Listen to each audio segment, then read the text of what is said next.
Hi, we are going to talk about some menu psychology, and this is all to create a profitable menu. Menu building basics. Menus are essentially maps designed to get you to a destination.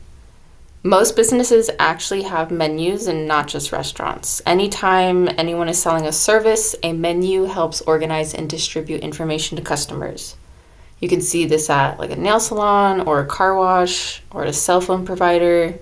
Any business that has a service or product and a price offers a menu. But since we're familiar with restaurants, let's focus on that. Menu format. This concerns legibility and readability, so you want to use appropriate style, size, color, font. You want to double check spelling errors and use of grammar. You should use plain or elevated descriptive words, but nothing so out of the norm that a dictionary has to be pulled out. And consider having a translated menu if 15% or more of the targeted clientele speaks another language. Have a menu in that language. Or if the menu you are using uses foreign words, offer a translation into the language that the menu is pretty much all in. So if you decided to put on escargot à noix, you could easily describe it as snails served with a creamy white wine walnut pan sauce. And within that description, you cover those foreign words. Escargot means snails and noix means walnuts. As for the font, you want to use a font style and size that is easy to read, so something easy as Times New Roman, versus something difficult like this Pignon script, unless a fancy theme is what you're going for, but you still may encounter some difficulties with the legibility of that. Also consider having a large font menu on hand for customers that need visual assistance, and having this readily available avoids the customers from feeling excluded from the general public. As for the style, proper use of titles to guide the eyes, so something you'd see as like appetizers, entrees, desserts. You can use bold, italicized, and underlined words when appropriate. This could also be used to guide eyes to important information, but it's important to remain consistent. So if appetizers is italicized, the rest of the titles should also be italicized and maybe not like bold or underlined. It just gets confusing if it's all different. And also careful of excessive use. As with anything in excess, it kind of loses its importance after a while. So you want to use it when it's absolutely necessary. And the general symbolism of color could be utilized within a menu. Not all of this can apply to food, but some of them that I thought were important was like red, that can signify importance or urgency, or sometimes we see like that little red chili pepper next to something that's spicy. Green you might see used in a menu to signify like freshness, something that's organic or environmentally conscious. Or blue, it says trust, tranquility, or loyalty, but also blue could come off as for like seafood, something that symbolizes the water. And of course, black represents elegance, formality, power. Brown you might see to represent like honesty, simplicity, and wholesomeness. And you can't go wrong with white. Sleek, clean, simple, standard. Now we're going to talk about the navigational layout of menus. There's a couple different types. You have left to right layout. This is when the item is listed on the left and prices on the right. This allows customers to easily compare items by their price. And I have examples of all of these coming up in the next couple of slides. As for the column layout, items are grouped into categories into 2+ columns. This allows us to utilize the golden triangle concept. This is a natural path that your eyes take when it hits a menu or any page in general. Your eyes usually focus on the middle of the page first, and then to the top right corner, and then top left, and then usually ending back at the middle of the menu, which creates this little triangle shape. And that's just a space on the menu where, since the eyes naturally go there when first encountering a menu, you might want to utilize this to highlight your most profitable items. So you place it near the top. You could use like a special border or font to signify that these items are different, but you do want to keep it, between 1 and 3 items maximum. So here is a left to right menu. Like I said, you can see all the items, maybe small description, and then prices on the sides. This specific restaurant has 2 sizes, so they signify, the price difference there. And then this is, like I said, where customers can easily just quickly scan through and make a choice based off their budget, which isn't always a bad thing, but it's something to be aware of when designing a menu. There's not a lot of price differences in this menu. You see just like a 50-cent dollar difference maybe down here at the bottom, but if you had like prices that widely varied, this type of menu may not work in your favor. And here is an example of a column menu. So you walk in, you understand that this is a Mexican restaurant, and these columns and titles allow you to scan the menu easily and kind of already drift into the section that you were already thinking about or what you normally order. So if you walk in and you want tacos, you immediately see tacos, and now you only have to focus on this, which eliminates a lot of choice if you walked in and the menu didn't have these titles, or you walked in and you didn't know what you wanted. And here's that golden triangle concept I was talking about. So when presented with a menu, naturally your eyes land on this middle section here, step 1, and then they gravitate towards this top right corner, and then over to the left corner, and then usually guiding back to step 1. So that creates this golden triangle section on a menu, and this is where you want to utilize the space to advertise a high profit margin item. So that's an item that you make the most money off of because it has a low food cost. Or, your restaurant specialty, something that is going to excite the guest, something that's going to make the guest impressed and more likely to return. As for prices, embedded prices is when the price is placed physically close to the end of the product description. So if you think back to that Chinese menu that we had, there was quite a big space between the description and the price. It really sets the price out. It allows the guest to easily scan through the price and maybe choose the most affordable item, which isn't always a bad thing, but if you place the price closely to the end of the description, it's not as obvious and it's not as easy to do that kind of categorization. Also, placing prices non-numerically. So this appears to the customer as menu items randomly placed onto the menu by their price. It's not categorized from most affordable to most expensive. And usually this is when whoever's designing the menu places the highest profit margin and most popular items near the top. And we're going to get more into this a little bit later into the lecture, but not using a dollar sign goes a very, very long way. The lack of a dollar sign takes away the emphasis of spending money. This is the peak of menu psychology, essentially. It is so fascinating that the repetitive dollar sign affects your subconscious by making it more aware that you are about to experience a loss. It is a temporary loss. It may be an item that you really want, but it is something that your subconscious immediately catches on to. And depending on, each person, their budget, and how much they like to spend when they go out, this repetitive dollar sign could ultimately affect the amount of money that they end up spending. So this is a good example of embedded prices. You can see that there are just the flat numbers, no dollar sign, and because this is just how menus work, the customer knows that this number is the price. So the dollar sign isn't even necessary. We just generally understand that. Also, placing the price close to the description encourages the customer to read through the description entirely before making a decision, or just seeing, the title and going like, oh no, I don't want that. They actually have to look, read through, oh, okay, maybe that sounds good. Okay, $13, I could maybe go for that.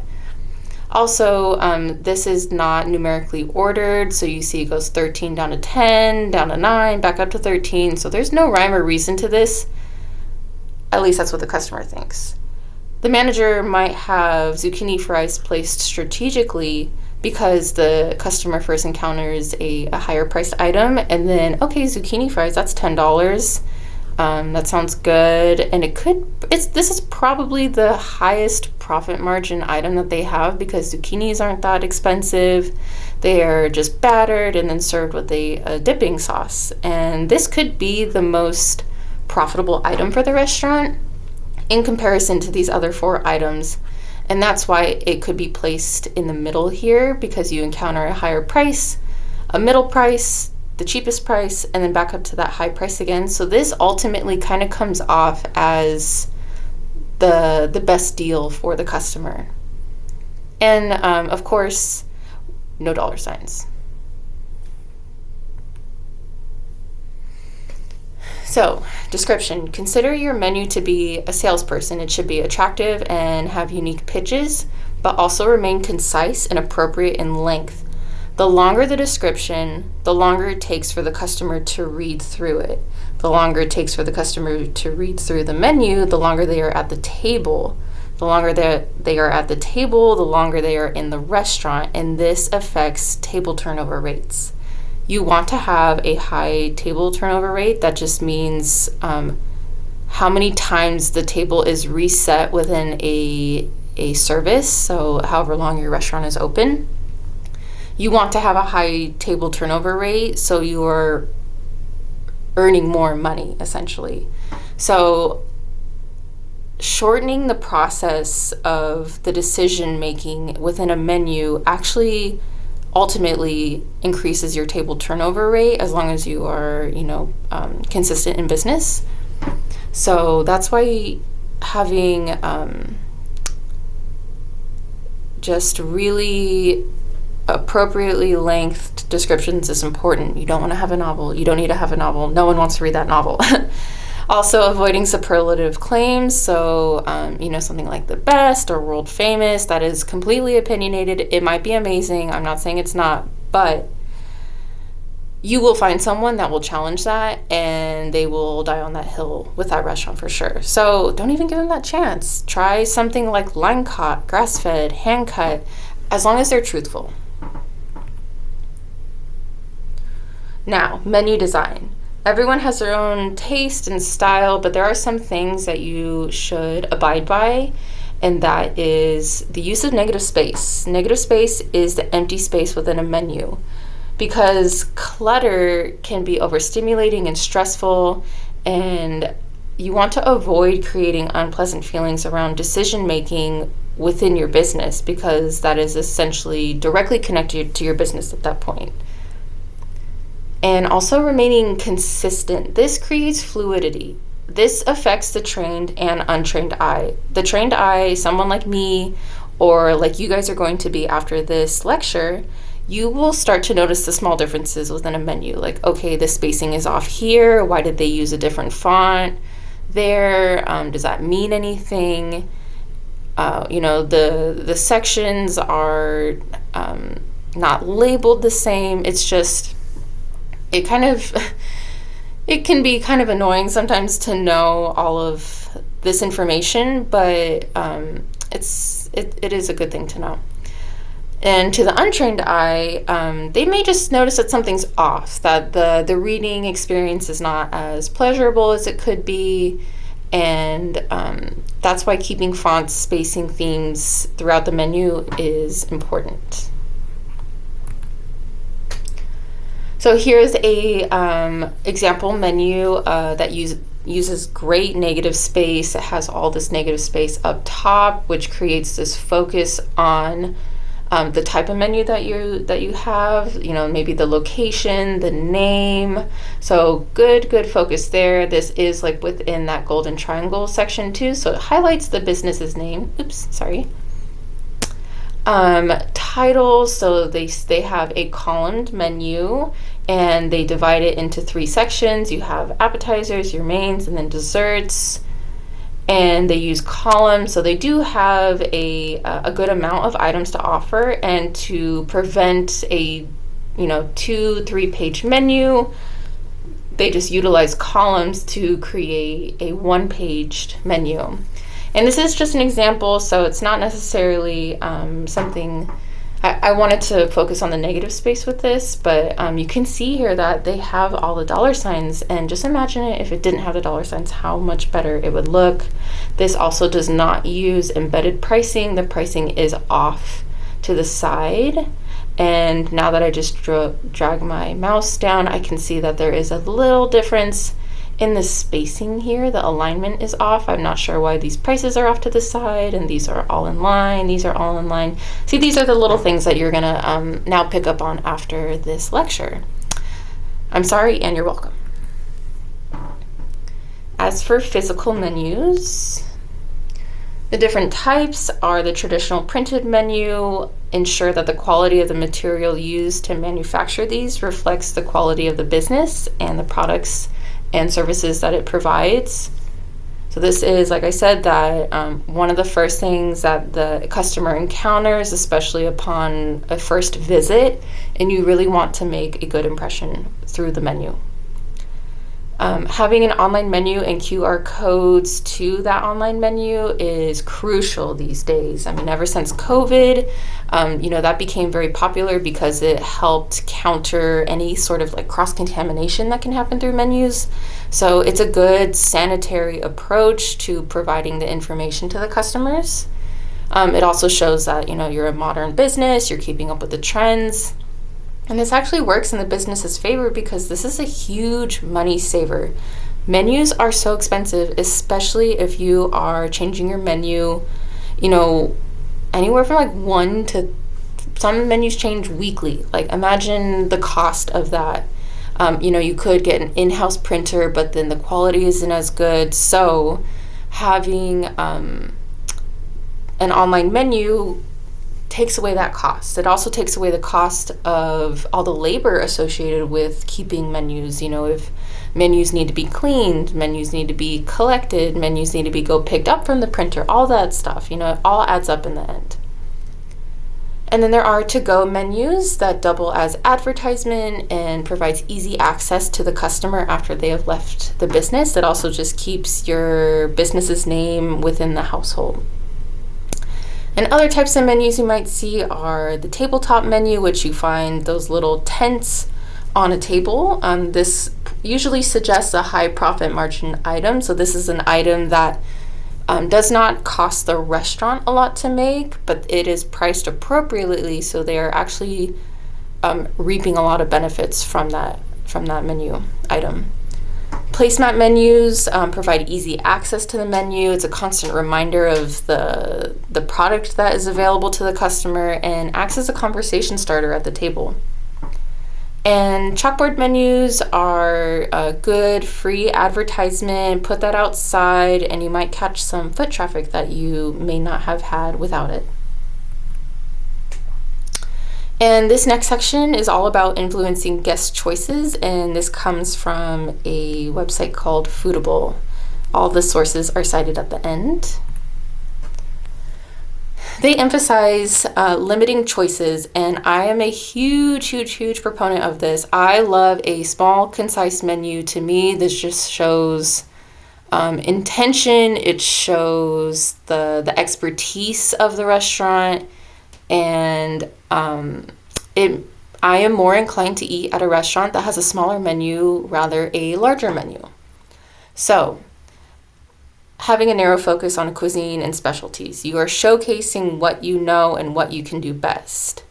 This means no more than 7 choices per category, not 7 choices in the menu altogether, but if you have your sections, like appetizers, entrees, desserts, not having more than 7 choices within each of those. So, according to George A. Miller, a founder of cognitive psychology, most guests may only remember 7 pieces of information, plus or minus 2, at a given time. So, with that, you could go up to 9 choices per category, but that 7 is a good number to stick with. It would take the average person 15 plus minutes to read a 4,000 word long casual dining restaurant menu. And I looked it up once. Don't quote me. I'm not going to look it up again, but I think the Cheesecake Factory menu has like 7,000 words. So that would take even longer. So this is what I'm talking about with the table turnover rate. You want to narrow the amount of time that it takes for a customer to make a decision, so you can speed their process up without rushing them. And then they, eat faster, and then they leave faster, and then the table gets cleaned faster, and then it gets reset faster. And all of a sudden you have another guest at it, and you're getting more money. The longer the customer sits at the table, view that as profit loss, essentially. Placing decoys. It's not as nefarious as it sounds.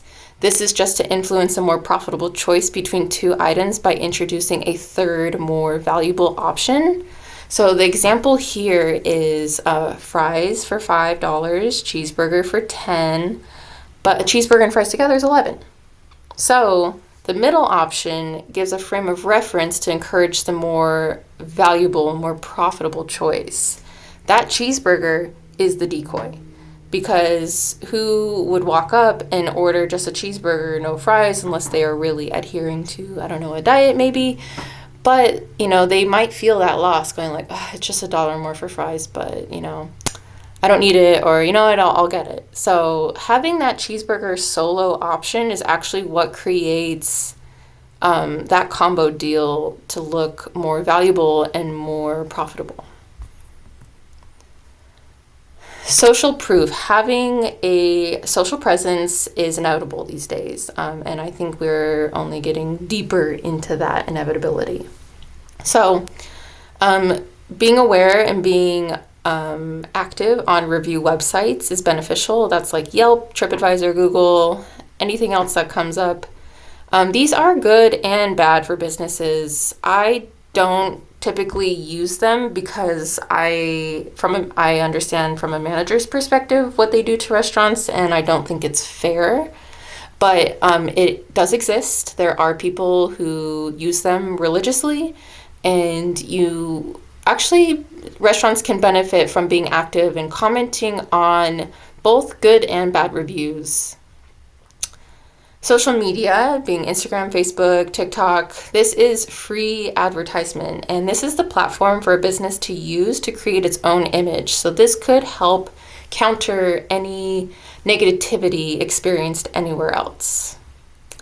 And just, the online general presence, having your own website, having up-to-date information available that includes phone numbers, points of contact, address, hours of operation, any abnormal closings or deals going on.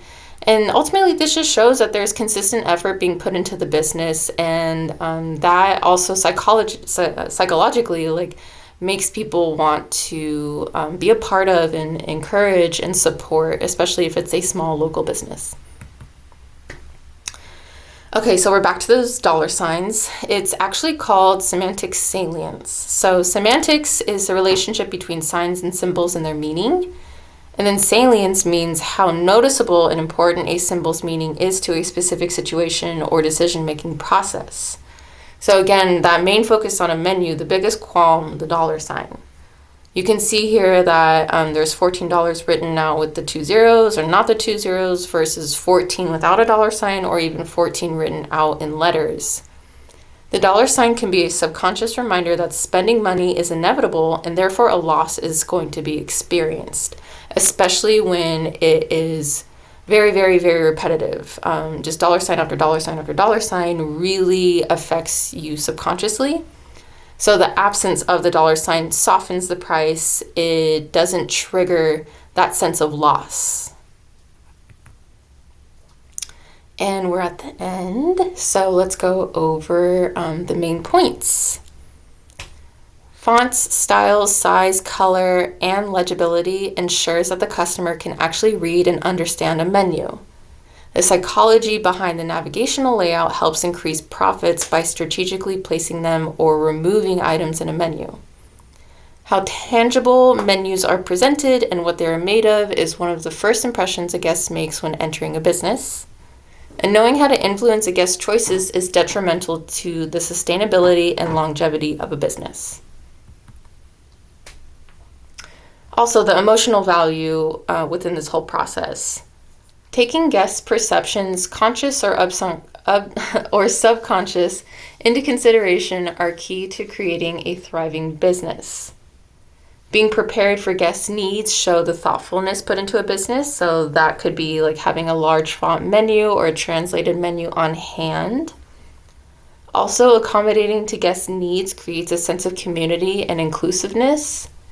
If guests can feel like they were taken care of while also investing in a local business, the chances of them returning are high. And investing into a business shows intention and can help create a following. Generally, people like to support each other and celebrate successes, especially in this economy.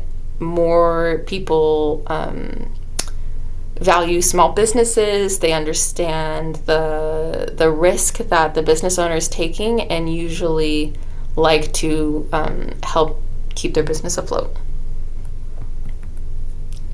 And then there are those sources that I used. So I hope that you guys enjoyed this lecture on menu psychology, and I hope the information sticks with you, and now you're going to be like me when you go out and immediately scan through the menu and kind of check off those boxes of the things that, are good and not so good. So keep your eyes peeled. You're going to see some things you didn't see before. So, all right, guys, thank you.